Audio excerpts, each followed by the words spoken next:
In this video, we will continue exploring design scenarios and combination wizards. In our last video, we covered the definition of all load cases for our structural model. Now we will delve into the remaining tabs of the load cases and combinations dialog box. We will begin under the Actions tab. As usual, all actions are summarized in the list on the left. It's important to note that actions are independent of each other when they originate from different sources, and the correlation between them can be disregarded concerning the structural system's reliability. According to this concept, you need to define actions to which load cases are assigned for automatic superposition. The defined action categories serve as the foundation for classifying the load cases. The main tab manages the criteria for classifying and superimposing load cases. Here you will see all the action categories that we used when creating the load cases. An action category encompasses all associated load cases. In this tab, you can also select whether these cases should act simultaneously or excluded from each other. Moving on, the Design Situations tab. This lists the automatically generated design situations. For instance, the ASC 7 mandates the design of the strength limit state and serviceability limit state, LRFD and ASD, each subject to specific combination rules. These limit state rules can be analyzed within design situations.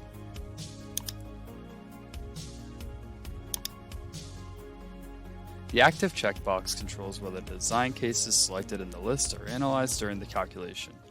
This allows us to exclude design situations that aren't relevant to the model, thereby limiting the number of results. This tab also lists the add-ons that you have activated in the base data at the beginning. The checkbox enables you to activate the desired design situations for the respective add-ons. Under Options, we select Geometrically Linear Analysis from the list for both design situations. This ensures that all load combinations are automatically created and calculated according to the geometrically linear analysis. By default, the design situations are set to a second-order analysis. In the Actions Combination tab, actions are combined according to the criteria described in the standard. Action combinations encompass all options for accounting for the load cases contained within the action.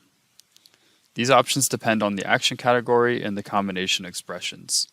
RFEM automatically assigns short descriptions based on the safety factors and symbols of the actions, expressing combination rules. You can modify these descriptions as needed. In the last tab, Load Combinations, the loads from individual load cases are superimposed and calculated together as a single large load case. This calculation accounts for partial safety factors, combination factors, and consequence classes. Load combinations can be calculated according to the geometrically linear, second order, or large deformation analysis. By default, load combinations are set to a second order analysis. The list in the last two tabs are automatically populated by RFEM depending on the selected standard. If you prefer to have control over this, you can deactivate the combination wizard in the base tab. There's also this option, combination names according to the action category. This option is typically turned on by default and will rename the load cases used in the combinations according to the action category.